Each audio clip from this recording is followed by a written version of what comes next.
We're back here for part two. The Guardian of Chaos, Big Daddy, coming to you live to tape, 25 feet below the surface of the earth, here to cover AEW Full Gear part two. We have a live audience. They're all up doing a little bit of salsa right now.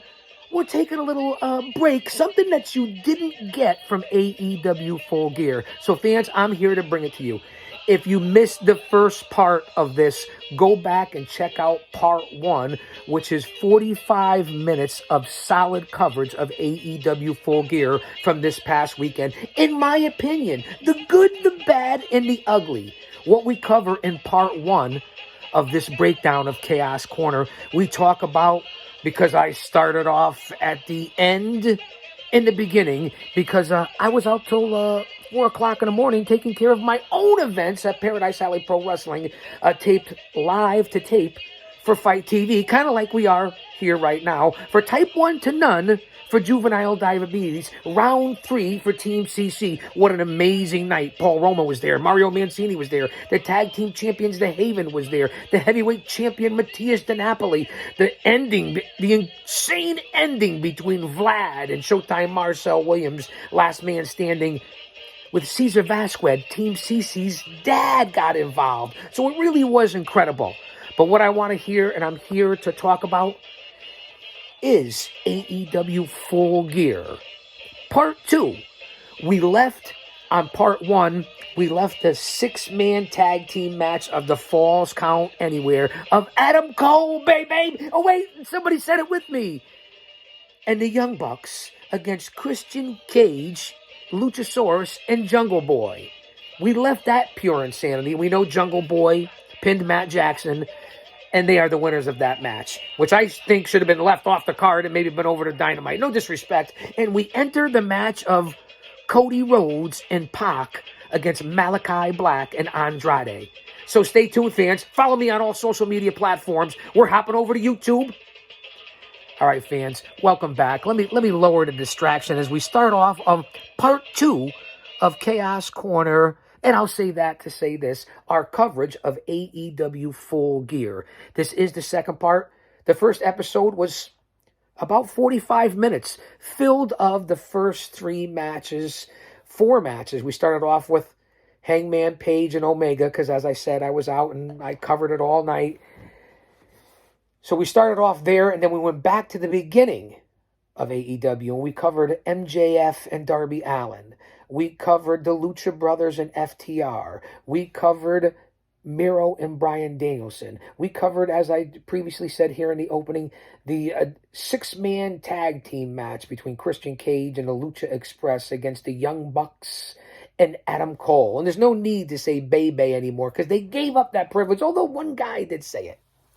So now we enter with something that's been highly controversial in the IWC from a lot of different people that I hear.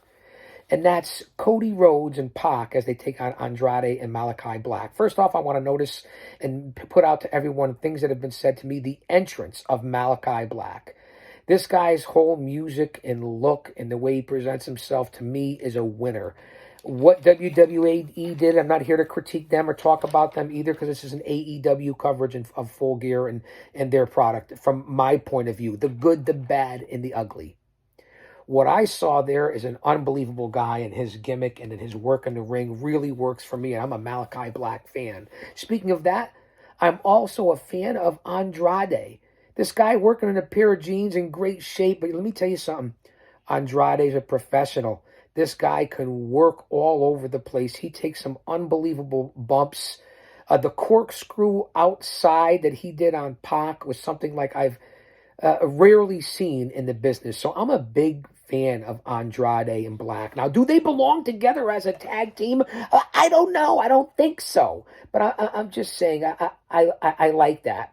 And to start open the match, off the match, Arn Anderson's still looking good, and I love when the legends get involved, whether it's Tully Blanchard, Jake the Snake, Taz, it doesn't matter. But to see Arn beat Jose the Associate back to the back, I like seeing Arn get in there. It brings back the days of the Four Horsemen and the NWA and WCW of the late 80s 80s and early 90s, and even the Brain Buster. So it's great to see the way Tony Khan and AEW gives the rub and uses them the right way, and the veterans know how to give the rub to the younger talent, and that's what makes AEW old school, but yet new school. Older guys and the 40 plus demographic, 50 plus demographic can relate as to the new school between 18 to 35, 18 to 40. It's true, and that's why AEW is successful, although it doesn't always reflect in the ratings. People keep talking about ratings and ratings and ratings, especially back from in my day. But it's unbelievable. Get over the ratings. A lot of people notice that, Cody's wearing the robe. He's getting booed by the crowd in Minneapolis. He has not been getting the type of reactions. I get it. He wants to stay as a baby. I get it. He wants to stay as a face, but it's almost forced. Like a lot of people have said, they've compared it to Roman Reigns. I wouldn't go that far and compare it like that. But that's what a lot of people have said. And the crowds are even chanting, "Fuck you, Cody. Fuck you, Cody." No offense, YouTube. I'm just saying what happened. This is live to tape. I'm giving the facts, the analytics, the statistics. Numbers don't lie. But that's what they were chanting. And he's booed. And again, I don't like the tattoo, but that's not a personal judgment. I'm a Cody Rhodes fan. I think he's a great worker, just being used the wrong way. Somebody's telling him the wrong way. And the whole setup between Pac and Cody, can they exist? Pac's in incredible shape. And he does a top rope corkscrew that's a la like Andrade, but better. The agility, the nimbleness, the immobile, hostile, agile, nimble ability of Pac could be second to none in his look. He did most of the work, I noticed, in that match. He did most of the work, took most of the bumps and the high-risk maneuvers. Cody went in there, slowed it down, kept it on the ground, kept it technical. For whatever reason, usually he wants to try to risk everything. The bottom line is, this was a pretty good match. It didn't need to be on here either. This could have been a Dynamite match, a good match. Pay-per-view worthy, but the way things went and the 4+ hours and the pacing. Of course, all these guys are great athletes. Black, Andrade, Pac. Say that 3 times fast. Plus Cody himself. But too much of Cody and the exposure and the TV show and different things he's trying to do, and I feel like it's trying to be forced. I'm not going to compare it to the WWE and Roman. I just think it's a Cody thing, and they're giving him creative control, and it's what he wants. But the fans don't want it. That's what we're seeing at the live shows. But this was a good match. It definitely was a good match. There's no two ways about it. Why did Cash Wheeler and Tully come out at the end and attack Cody and Pac? Again, I understand about the booking. I understand about what everyone's talking about, but I'm a little confused as to where that's going to go with that story and what they're trying to set up through Cody. That's where I get some of the confusion. And the bottom line is Pac pinned Andrade. Again, I'm a little surprised at that too, a clean finish, but Pac did pin Andrade. So where does that leave Andrade? Just different things that I noticed and I pick up here on part 2 of the AEW Full Gear. We're 8 minutes in. I'm going to move on to a match that I'll give you credit. Rich Word was live playing the guitar in the entrance as we leave the Cody and Pac match, who they won over Andrade and Black.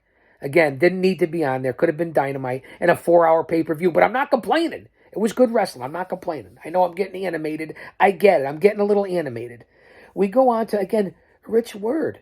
I'll give a lot of credit to Tony Khan. That gave that live, old-time NWA, WCW feeling. The live guitarist playing the entrance of Dr. Britt Baker. So I thought that was pretty cool. That caught my eye. That was entertaining. A combination of pro wrestling and entertainment. I love it. So I thought that was noteworthy as Britt Baker, the ladies. Thank you for correcting me. I'm being heckled live. Britt Baker, the ladies champion, against Tay Conte, who has come, or Ty Conte, whatever you call her, has come a long way. Both ladies in great shape. Again, the female clothing and grappling gear is what it is. A lot of people talk about it. I don't care about it as long as they could work. That's all I care about it. Britt Baker has carried AEW. I want to see Thunder Rosa in there. But Tay Conte, a worthy challenger, has come a long way. It's still a little green. Too many curb stomps for me in this. I know it's her move, but really, can we put on a little more? I'm giving you the good, the bad, the ugly. I'm just telling you the truth. The bottom line is Britt Baker in a worthy match. We go by the rating system like I did in part 1. I'll give this a 3 out of 5 stars, a 6 out of 10, maybe a 7 out of 10. Both ladies worked hard. The women's division is perhaps one of the hardest working in the country, and they've come a long way. And Britt Baker's well qualified and well versed. DMD, let me get that right. Dr. Britt Baker, DMD. That was your cue, guys. This crowd, they might as well be too busy having coffee or whatever it is that they're doing, but they're not paying attention. So I get it. There was a lot of interference. You have the Reby partner there for Dr. Britt Baker. There's a third lady that hangs out. So let's face it, Tay Conte is outnumbered.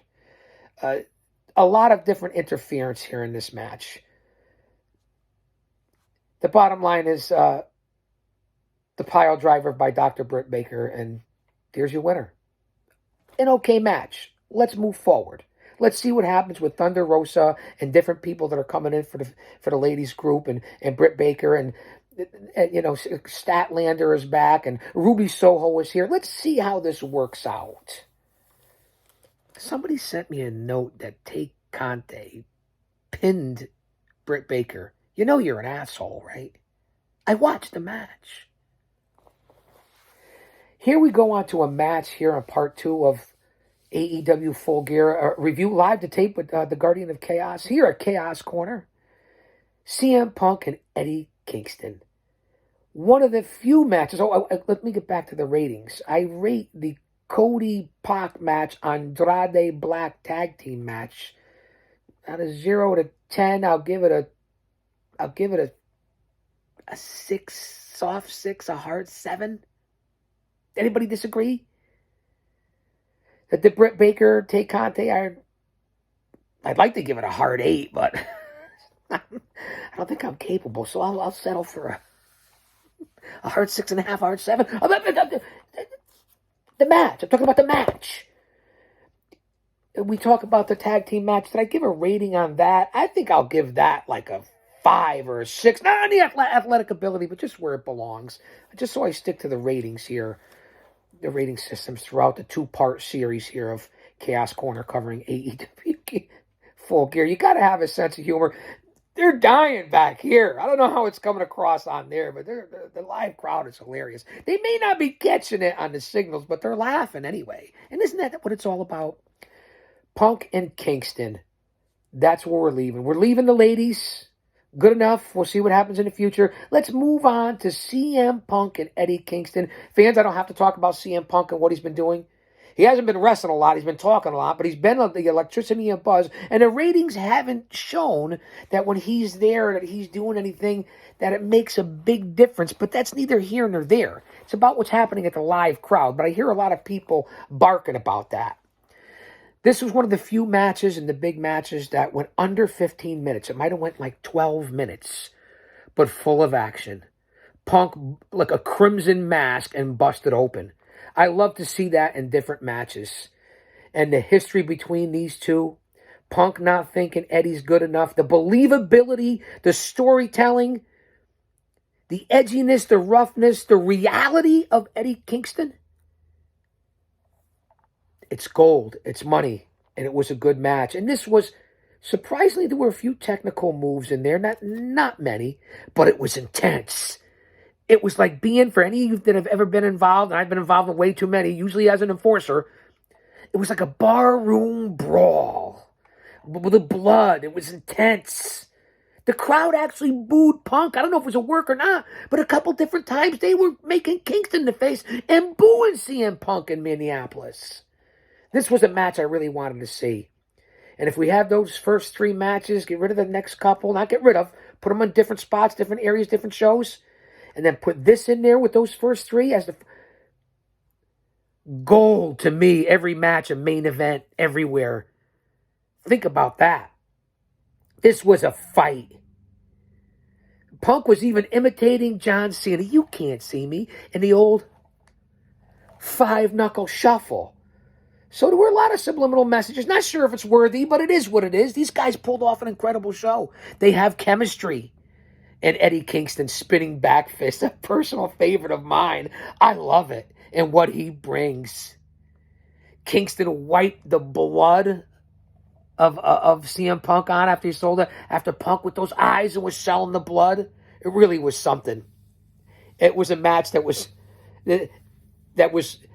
probably one of the better matches I've seen in the last few years, maybe even longer.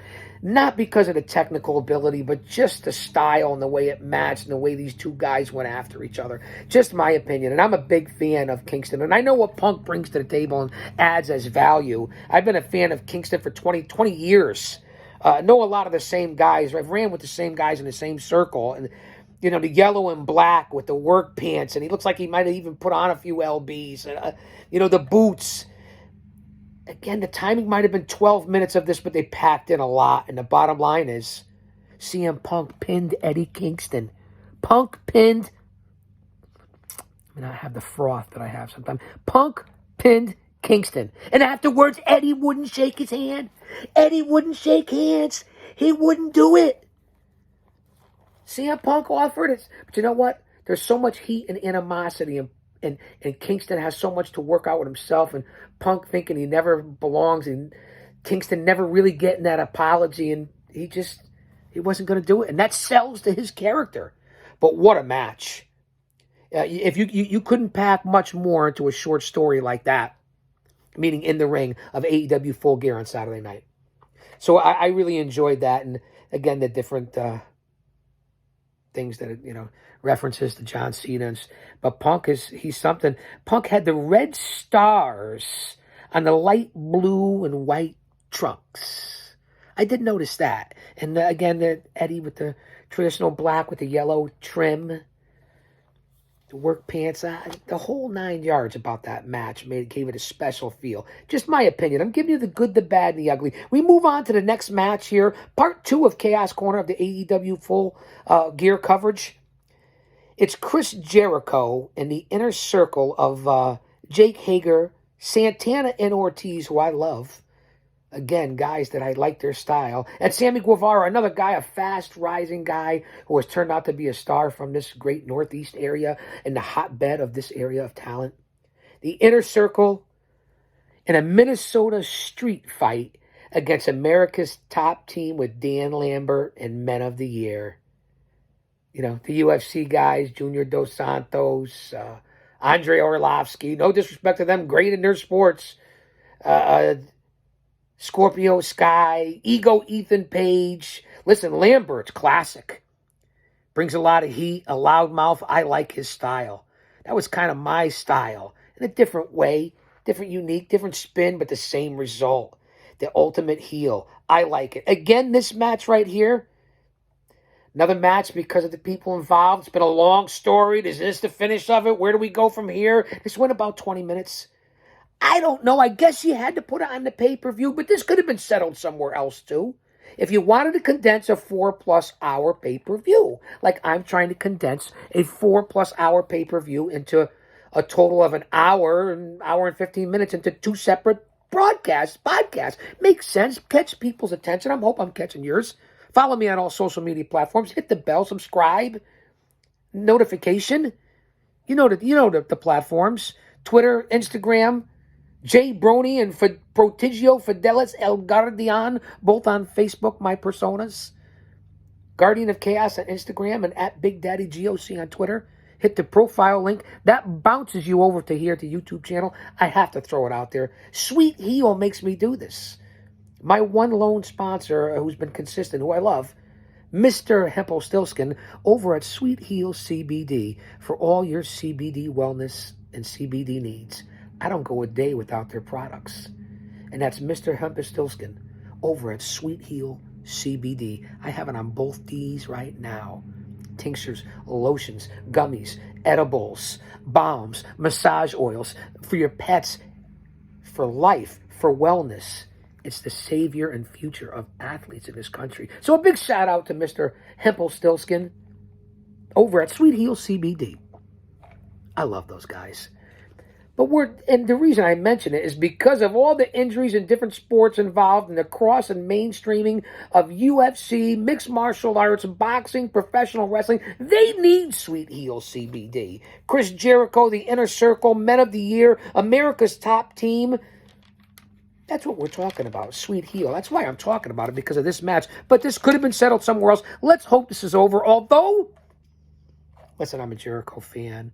I told you I like Santana, Ortiz, and Guevara, Lambert, UFC legends. I like all these guys, but let's get over with the feud. Let's move on to something different. So I'm going to move on with this match and try to cover it here in part 2. We already said Santana, Ortiz, Guevara, Hagar. Not to be confused with Sammy. It's Jake Hagar. Jericho's using a kendo stick. He stapled Lambert. There was ladders involved and tables and Dos Santos, Lambert, Sky, and Page. We already said that. Lambert slapped Jericho several times across the face. I thought that was hilarious for him to get in there in his paisan or his tracksuit or, some people say, looking like Jim Cornette. I mean, I listen to Cornette. I respect him. I don't agree with some of his viewpoints on certain things in life, but who cares? I still like the guy. He didn't look like Jim Cornette. Maybe he acted a little bit like him. Lambert gets a lot of heat. He's good for what he does, especially in this day and age. He's typical. He's classic. He couldn't carry Jim Cornette's jockstrap. Anyway, I thought that was highly entertaining. Again, this has been going on for a while. They're using everything from pillar to post. Even the great notes.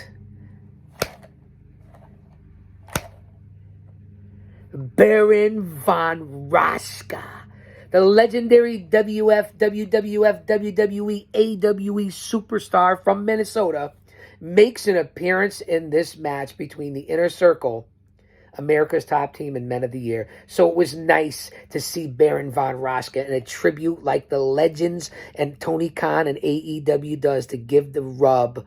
That's how you do it. That's how you do it. It just is that simple. That's why it's so nice. I said it twice. Von Raschke applied the claw to Ethan Ego Page. Nice spot. And Von Raschke looks good. He still looks good. So it's beautiful. This is why I love this business. This is why I'm a part of this business.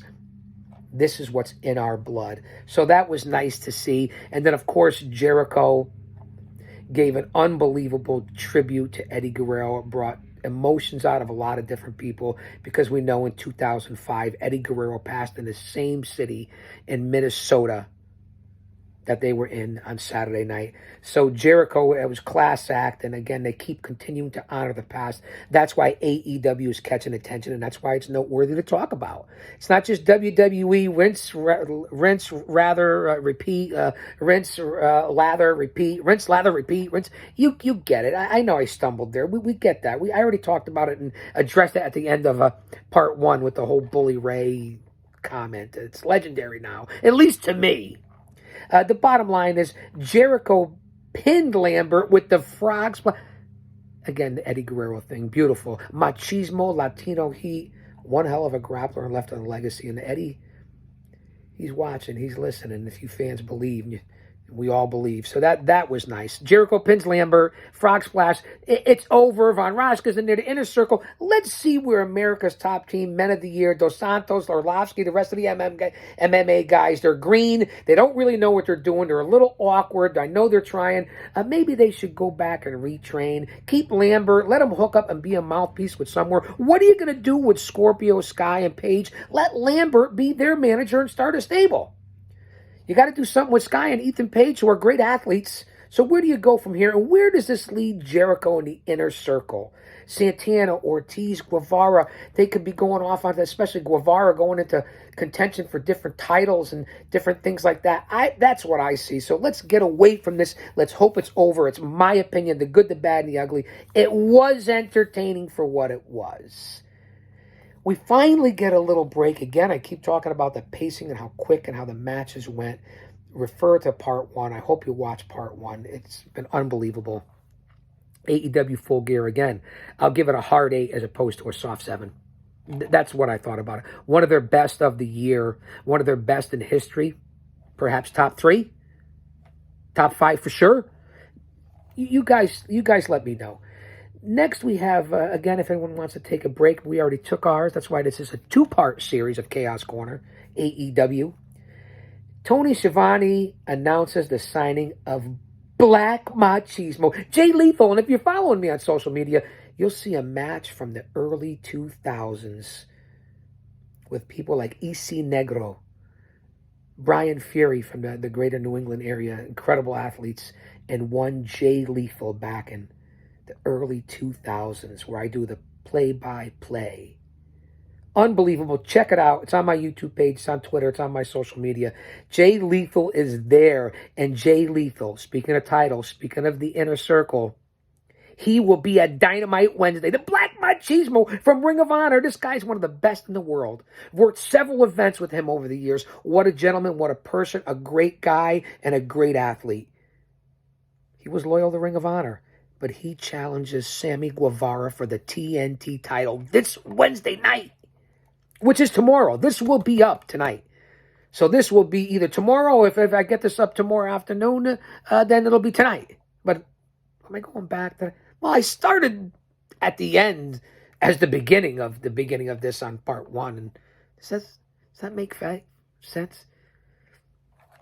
I have amnesia and deja vu at the same time. I think I've forgotten this before. Nostalgia just ain't what it used to be. Anyway, Jay Lethal from Ring of Honor fame, star, is now in AEW and is all elite and is challenging from the Inner Circle Sammy Guevara for the TNT title from the Inner Circle. Again, where do they go from there, the Inner Circle? Where does Jericho go? What happens to... How do they band off? Where Wardlow? What's going to happen? AEW's got a lot of booking, long-term booking, to quote everyone else, which you're supposed to do anyway. A lot of things happening and moving forward with AEW and what's going to happen here in the landscape of pro wrestling. With the Ring of Honor, where do the Briscoes go? Where does Jonathan Gresham go? Where does PCO, the monster, my monster, PCO, where does he go? Look at the talent in the Ring of Honor. So Jay Lethal from Ring of Honor jumps to all elite. Great move. Bring in Gresham.